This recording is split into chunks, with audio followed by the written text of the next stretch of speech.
disampaikan oleh Kiai Haji Syarif Rahmat RASUMM. Mudah-mudahan kita semua mendengarkan dengan hikmat. Kepada beliau kami persilakan.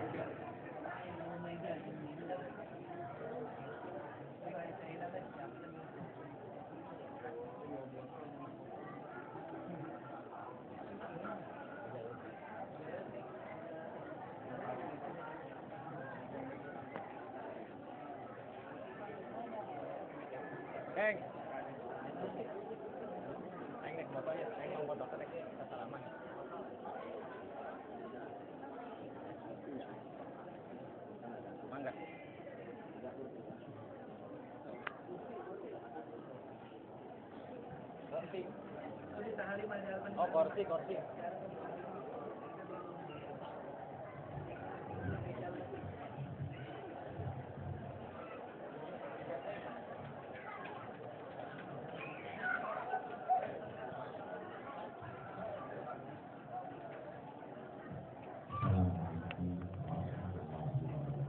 Waalaikumsalam warahmatullahi wabarakatuh.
Al-Mukarramun, para alim ulama, seluruh masyarakat yang hormat dalam kesempatan undangan Bapak Lurah, Pak RW dan Pak RT sekalian, saudara-saudara yang Allah dan kenal Abdul Kamil.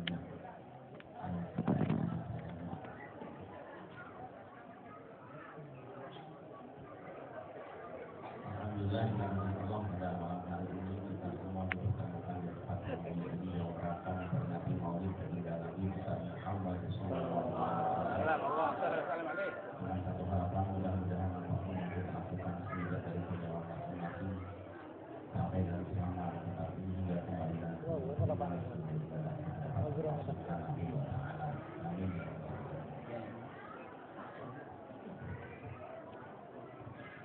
Saya tidak melihat apa ada ibu-ibu di sini. Ada ibu-ibu? Ada bapak-bapak? Ada. Nah, kalau lihat ini calon ibu, calon bapak. Iya, betul. Ya sudah, ibu dibuat jarang lagi bertanya lagi. Yang hasilnya nggak kelihatan. Saya mohon maaf atas batin karena 2 hari ini badan saya kurang sehat. Masa Allah gandeng amatnya. Gandeng jasa. Oi. Biasanya kopi ini. Ya, sore jeruk. tadi. Terus kayak putih anak.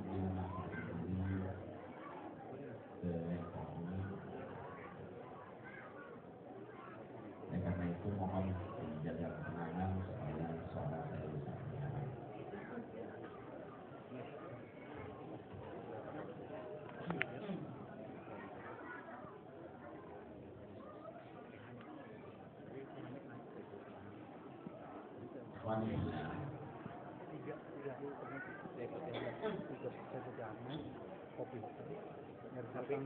Rasulullah Shallallahu Alaihi Wasallam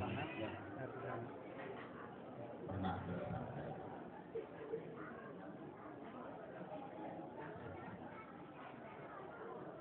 "Salatun man kunna fihi wajada bihinna halawatan." Salatun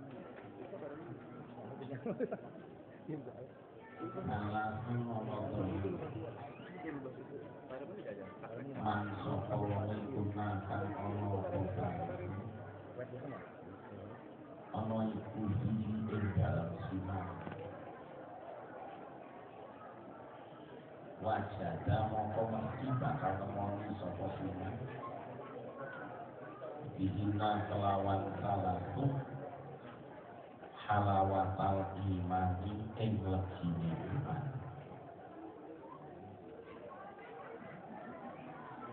Salah tu ayat ini perkara man sing sahajlo mangkurna am ayat lawan salasi ayat pasti di semua wajah dasar di bakal mandikan salasiman dihina halawan salasun halawatal imani karena habisna iman.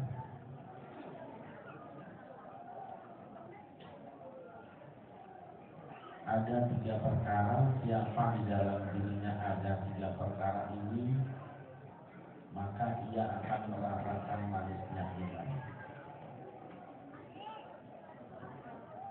Apa yang dimaksud dengan manis iman?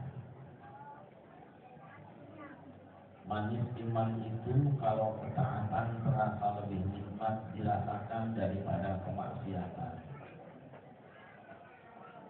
Manis iman itu kalau membaca Al-Quran terasa lebih nikmat daripada membicarakan orang.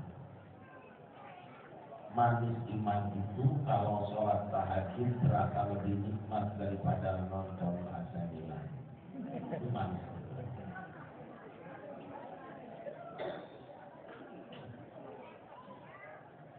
Kalau saya bertanya kepada ibu-ibu di Pondok Cabe, mana yang lebih baik baca Quran atau ngomongin orang? Ibu-ibu semua menjawab membaca Al-Quran jauh lebih baik daripada ngomongin orang. Tapi kalau saya tanya ibu-ibu mana yang lebih gurih, baca Quran atau ngomongin orang? Ibu-ibu Pondok Cabe menjawab ngomongin orang jauh lebih gurih daripada baca Quran. Terus saya tanya lagi, ibu-ibu di sini yang lebih ramai, kalau pengajian itu yang baca Quran atau yang ngomongin orang?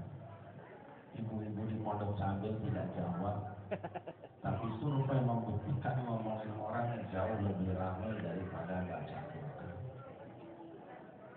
Terus saya tanya, ibu-ibu sebetulnya lebih lancar baca Quran atau lancar ngomongin orang? Orang Pondok Cabe bisik-bisik sama teman sebelahnya, perasaan lancar ngomongin orang daripada baca Quran.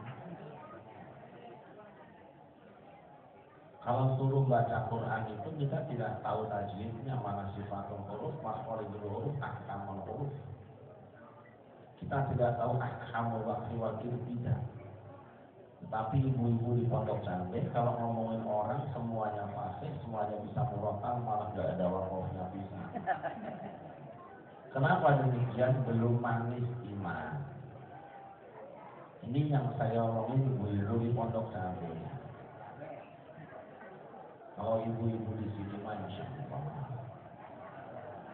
jauh berbeda ya. Alhamdulillah. Kalau di Pondok Cabe ibu-ibu lebih lancar ngomongin orang daripada baca Quran di sini. Malahin alhamdulillah lebih parah.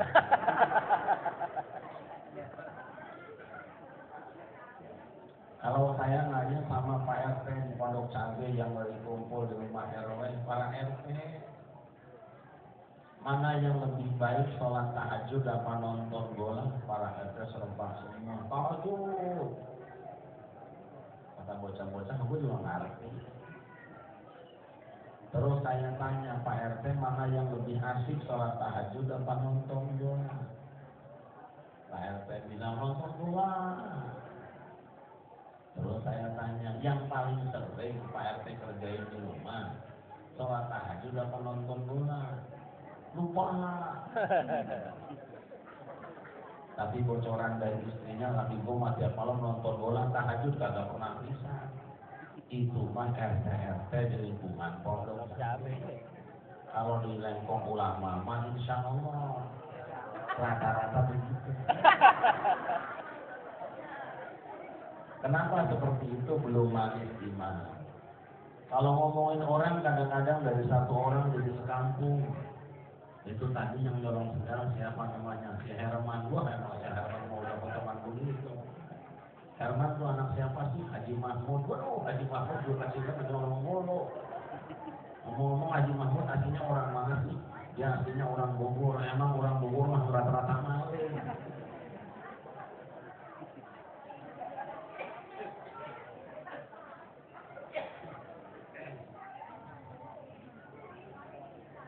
Saya disuruh nenggak malam ini.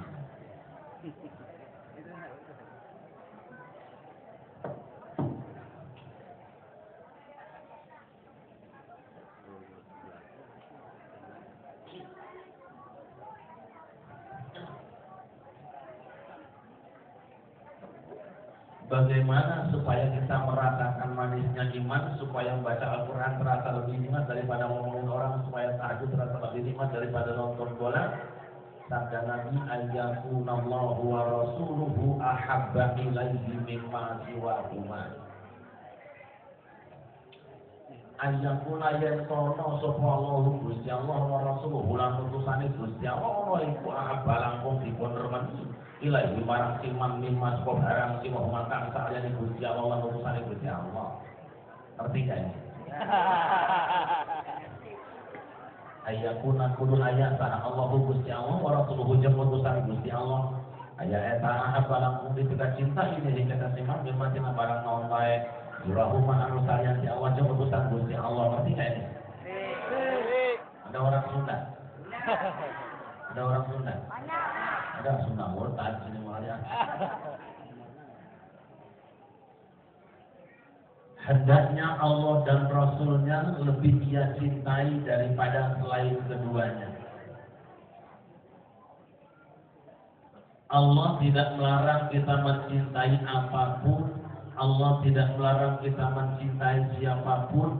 Yang tidak dibenarkan mencintai apa dan siapa melebihi cinta kepada Allah dan Rasul.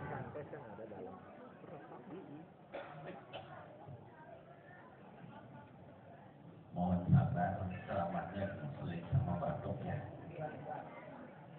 Karena belum ada air jeruk.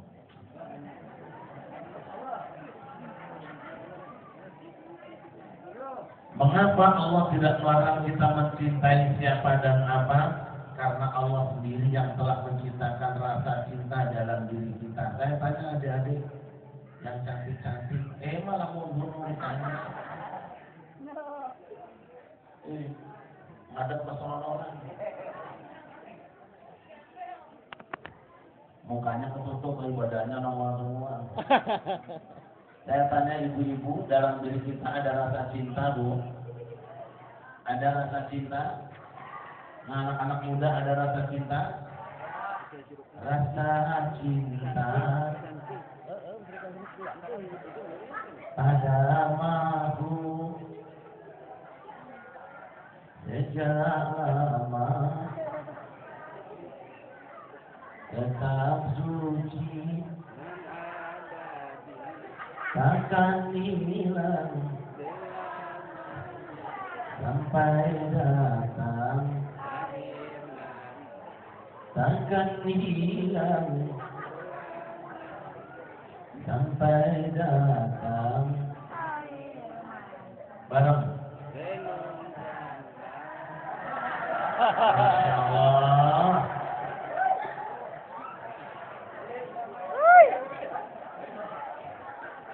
Maksud saya itu Allahumma sholli wa sallim wa barik alaihi. Renungkannya.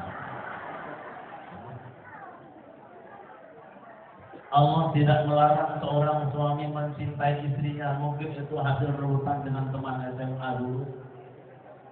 Yang tidak boleh itu mencintai istri mengarahkan cinta pada Allah dan Rasulnya. Allah tidak melarang seorang istri mencintai suaminya. Mungkin itu hasil berlebihan jebakan dengan hansip karena nggak kawin-kawin. Yang tidak boleh itu kalau mencintai suaminya mengarahkan cinta pada Allah dan Rasulnya. Bagaimana supaya tumbuh cinta kepada Allah? Man futiha lahu babu dzikrillah faqad futiha lahu babu mahabbatillah. Siapa yang dibukakan pintu cinta kepada zikir kepada Allah, terbukalah baginya hatinya cinta kepada Allah. Jadi kuncinya adalah zikir kepada Allah, perbanyak zikir kepada Allah. Zikir yang mana? Boleh zikir yang jahar, boleh zikir yang khafi, menang dahar, menang ngopi gitu. Kalau cuma ada kopi, tidak ada dahar, orang sempurna. Kayak zikir kopi, tidak ada dahar. Sebaliknya ada dahar, ngopi kurang lebih. Ngopinya sudah tinggal dahar. Mana bilang?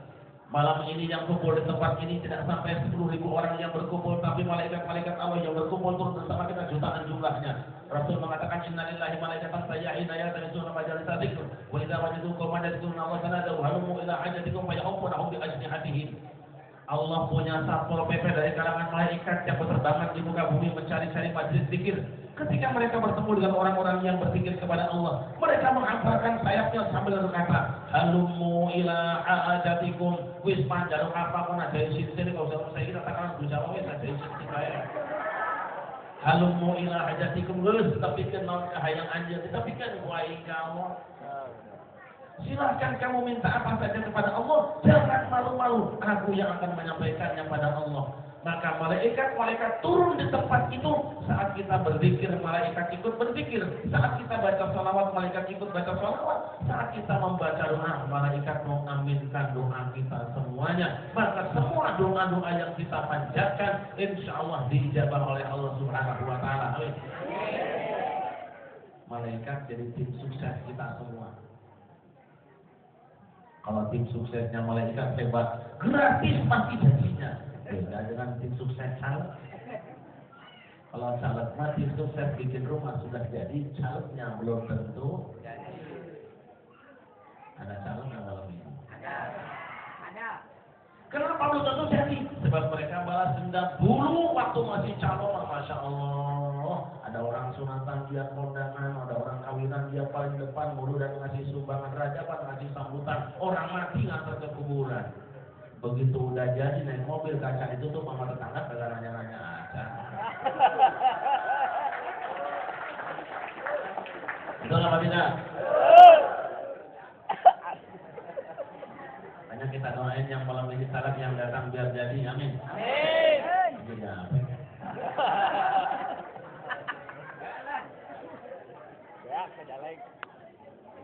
Mudah-mudahan wakil rakyat yang jadi dari sini biar baik semuanya, amin. Amin.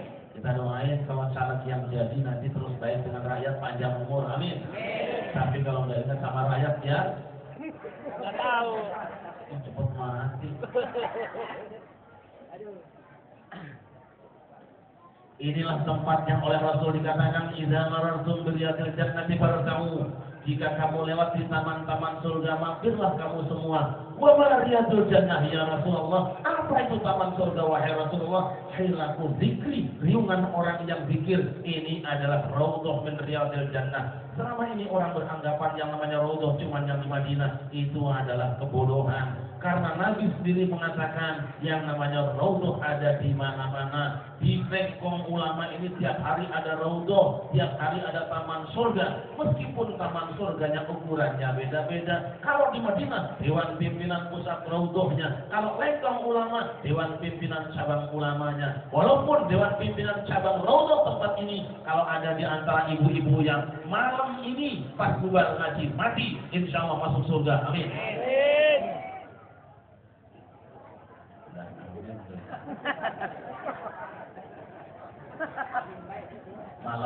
bubar ngaji, mati masuk surga. Amin. Amin.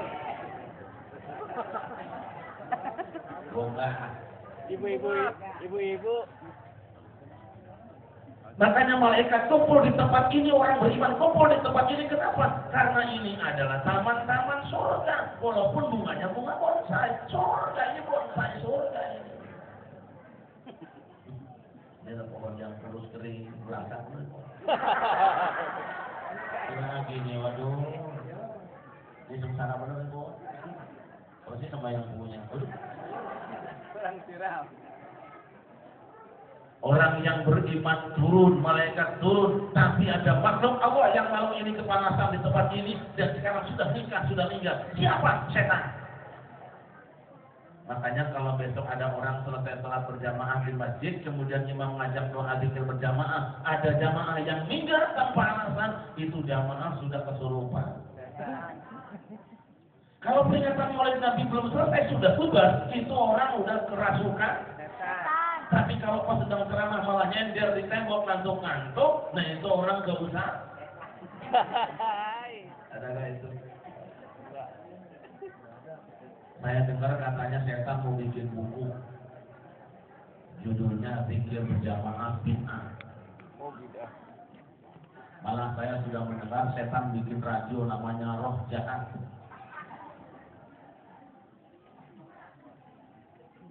Nanti kalau ada orang yang ngomong zikir berjamaah bid'ah, maulid bid'ah, Isra Mi'raj bid'ah, selawatan bid'ah, biarin saja, jangan diharu-haruin, kita jangan lawan masing-masing ya Bu ya. Kamu yang gak suka ke sana, kami yang suka ke sini. Kami yang senang maulid datang ke masjid, yang gak suka ya di kebun apa. Ayo aja. Itu aja kok. Kalau besok ada yang kayak gitu, ikuti Nabi Ibrahim Bu. Tahu Nabi Ibrahim Bu? Nabi Ibrahim ketika diperintah nyembelih anaknya, digudang sama setan. Ganteng setannya loh. Malah katanya. Kata setan, bro, kamu suruh nyembelih anak kamu ya? Iya. Tahu nggak? Itu siapa yang perintah? Allah yang perintah aku dalam mimpi. Itu mimpi bukan Allah, kok bisa jadi setan? Padahal dia sendiri yang setan. Nabi Ibrahim tidak perlu banyak bicara, tidak nanya ayat, tidak nanya hadis, tidak nyari dalil, ambil batu, tipu. Sebab ini setan. Setan datang sama Ismail. Kamu dengar nggak? Kamu mau dipotong sama bapak kamu? Iya. Kenapa? Perintah Allah. Itu bukan perintah Allah. Bisa jadi sebetulnya bapak kamu takut warisannya kamu ambil. Ismail tidak tanya dalil, tidak tanya hadis, tidak tanya Qur'annya, ambil batu, timpuk. Datang ke ibunya. Dan kan kamu yang menghamilkan Ismail 9 bulannya? Iya. Yang menyusukan Ismail 2 tahunnya? Iya. Dulu waktu Ismail kecil kamu ditinggal sini berdua ya? Iya.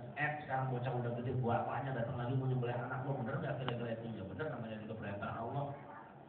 Itu nggak benar itu aja.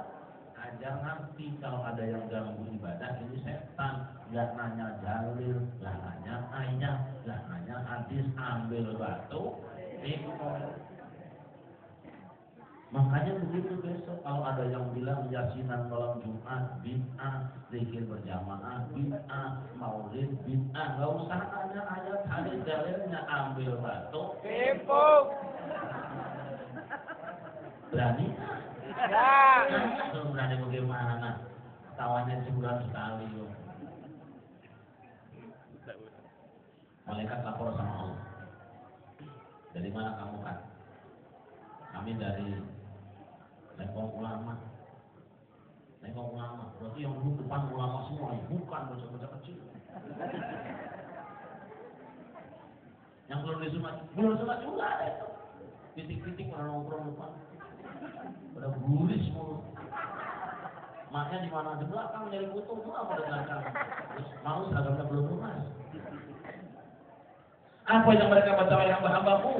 Mereka semua berkumpul dalam peringatan oleh Nabi besar Muhammad sallallahu alaihi wasallam. Mereka bersolawat, mereka zikir kepada Allah Subhanahu wa taala. Mereka membaca zikir ya Allah, subhanallah walhamdulillah wa la ilaha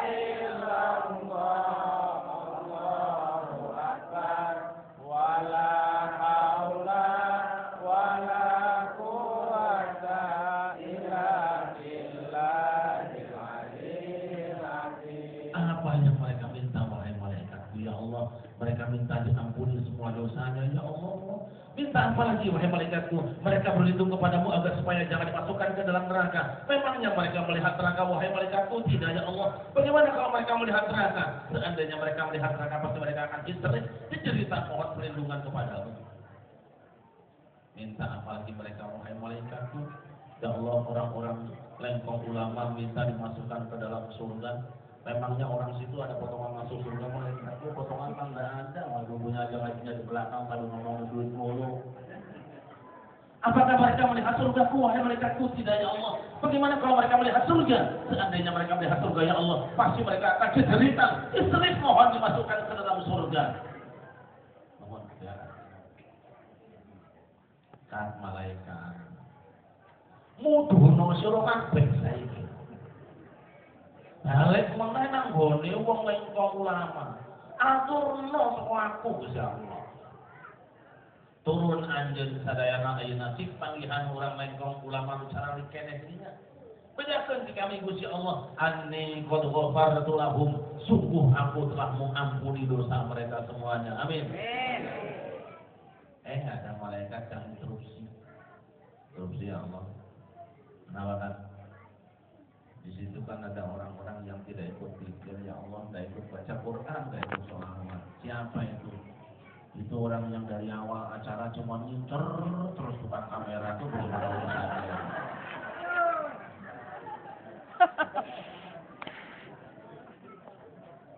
Mereka dapat ya ampunan ya Allah. Humul julasatul ladzina la yashqa jalisuhum. Mereka adalah orang-orang duduk, teman-teman duduk, siapapun di antara mereka yang bergabung dengan mereka, walaupun hanya duduk, tidak zikir, tidak baca Quran, tidak sholawat, sudah tidak rugi di hadapanku. Masya Allah, makanya dulu biar ada bocah lari-lari biarin aja, bocah berantem biarin lumayan buat tontonan kita.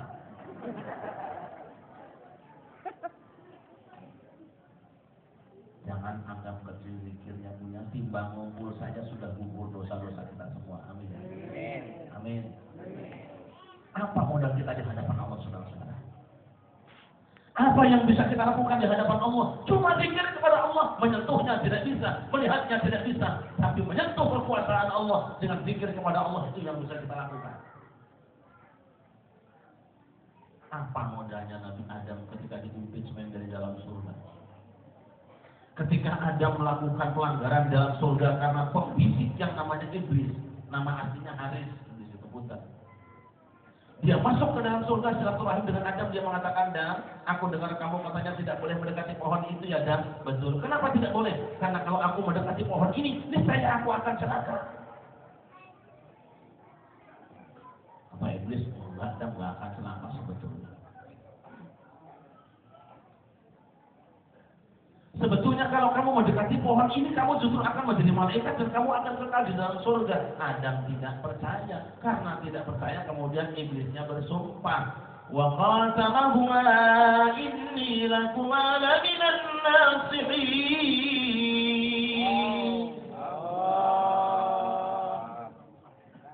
Iblis bersumpah kepada Adam dan Hawa, sungguh kami hanyalah orang yang menasehati pada kamu semuanya. Karena bersumpah, Adam tidak pernah menyaksikan ada sumpah yang palsu. Adam tidak pernah melihat ada orang bersumpah tapi berdusta. Kenapa? Karena Adam belum pernah melihat televisi, Adam belum pernah baca Quran. Kalau Adam pernah melihat TV, pernah lihat di televisi ada orang yang disumpah pakai Quran, tapi malah nyolong sapi, yakin gak akan ketipu. Sayangnya Adam tidak pernah melihat.